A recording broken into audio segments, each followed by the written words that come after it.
I still remember the first time I saw Daniel, sitting 2 rows ahead of me in 11th grade English class, laughing at something only he found funny, running his hand through his hair in that careless way that made every girl in the room glance up from their notebooks. I told myself I wasn't going to be one of those girls. I had homework, I had plans, I had a life that didn't revolve around a boy with a crooked smile and an ego the size of our school gymnasium. But somehow, 3 weeks later, I was staying up until midnight texting him about nothing, about everything, about the kind of music we liked and the stupid jokes our teachers made and whether pineapple belonged on pizza. He had this way of making you feel like you were the only person in the world worth talking to, like every word you said mattered more than anything else he could possibly be doing. It started slow, the way these things always do. He'd save me a seat at lunch. He'd walk me to my locker even though it was on the opposite side of the building from his classes. He started calling me his girl, not officially, not with some big declaration, just slipping it into conversation like it had always been true. "My girl gets it," he'd say to his friends, and I'd feel my face go warm and my stomach do that stupid flip that I'd read about in books and rolled my eyes at, until suddenly I understood exactly what it felt like. We weren't official, not in the way that meant anything on paper, but everyone at school knew. Or at least, I thought everyone knew. For a few months I was happier than I think I had ever been. I wrote his name in the margins of my notebooks and then scratched it out because I was embarrassed, even though no one would ever see it. I picked out songs that reminded me of him and made playlists I never showed anyone. My friends would tease me, gently, the way friends do, and I'd just smile because I genuinely thought I had found something real. He told me things he said he'd never told anyone else, about his parents fighting, about feeling like he never measured up to his older brother, about wanting to leave this town the second he turned 18 and never look back. I felt special. I felt chosen. I felt like I had been let into some private room that only I had the key to. It was my friend Priya who first said something, and even then she said it carefully, like she was handling something fragile. We were in the bathroom between 3rd and 4th period, and she was reapplying her lip balm in the mirror when she asked, almost casually, if Daniel and I were still a thing. I said yes, of course, why wouldn't we be? She didn't say anything for a second too long, and that silence told me more than any words could have. Eventually she said that her cousin, who went to the school across town, had seen Daniel at the movies last weekend with another girl, and not in a friend way. Holding hands. His arm around her. I laughed it off. I told her she must be wrong, that he was with me that weekend, that we'd talked on the phone for 2 hours that very night and he hadn't mentioned going anywhere. But the seed was planted, and once a seed like that is planted, it doesn't take long to grow roots. I started noticing things I hadn't let myself notice before. The way he'd disappear for stretches of time and come back with vague explanations about family stuff or homework or his phone dying.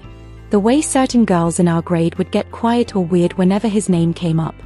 The way one girl, Mariana, from the grade below us, would look at me sometimes with an expression I couldn't quite place, something between pity and resentment. I told myself I was being paranoid. I told myself that being in a relationship made you insecure sometimes, that this was probably normal, that I just needed to trust him. But trust is a hard thing to hold onto once it starts slipping through your fingers. The truth came out the way it usually does, not in one big dramatic moment but in pieces, fragments that I had to put together myself like some kind of horrible puzzle.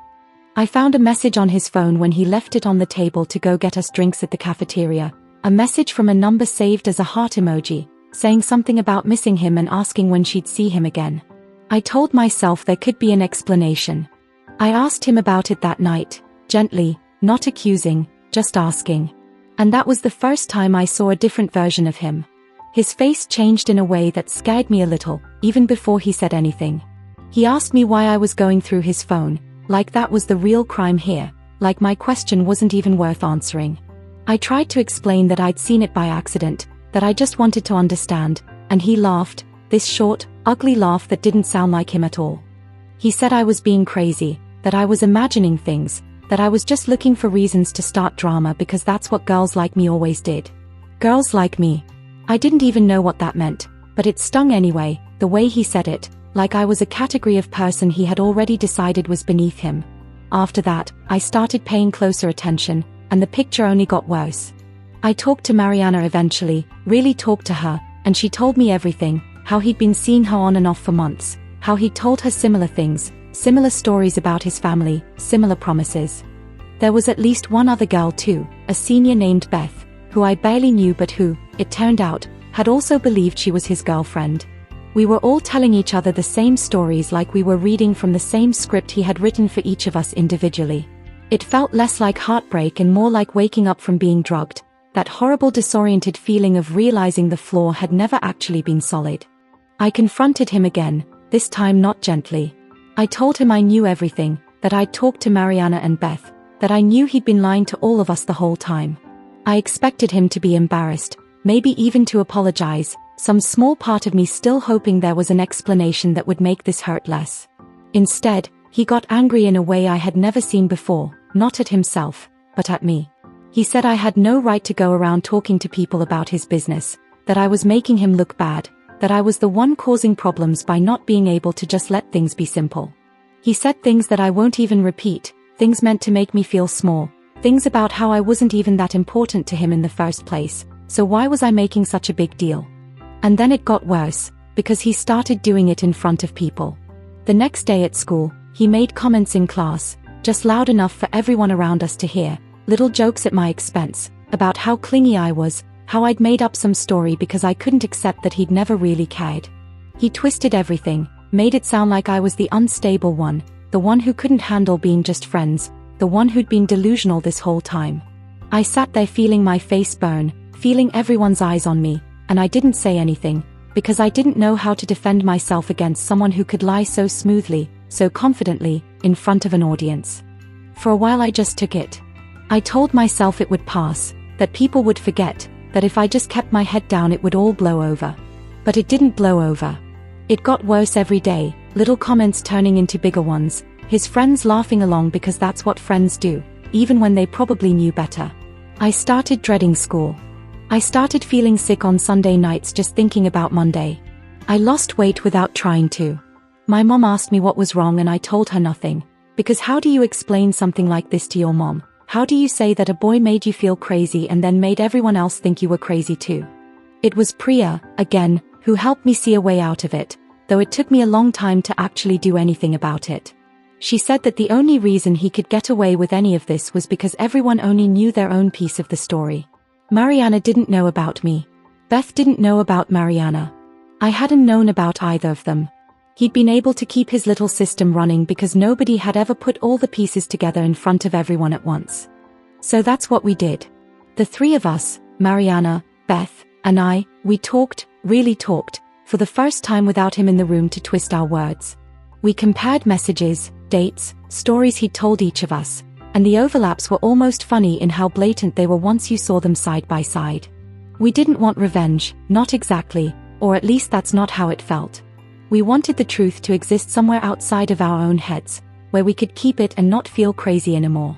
We put it together carefully, screenshots and timelines, nothing exaggerated, nothing we couldn't prove, just the plain facts laid out next to each other. And then we shared it, not as some big public spectacle, but quietly, with people who needed to see it, with the people he'd been performing for. It spread the way these things do once they're true, faster than any of us expected, and by the end of the week it felt like the entire school had seen it in one form or another. I won't pretend it felt like some triumphant moment, because it didn't, not really. There was a strange emptiness to it, watching him get quieter, watching people who used to laugh at his jokes start to look at him differently, start to whisper the way people had once whispered about me. He never apologized, not to any of us, not really. But something shifted. He stopped making comments about me in class. He stopped acting like he owned the room. And slowly, so slowly I almost didn't notice it happening, I started to feel like myself again, like I could breathe without bracing for the next thing he might say. I think about that version of myself sometimes, the one who wrote his name in notebook margins and felt like the luckiest girl in school. I don't hate her, even though I used to. She just didn't know yet what I know now, that the way someone treats you when they think no one's watching, and the way they treat you when you finally see the truth, tells you everything you need to know about who they really are. I learned that the hard way, but at least I learned it, and at least, in the end, I wasn't the only one who did.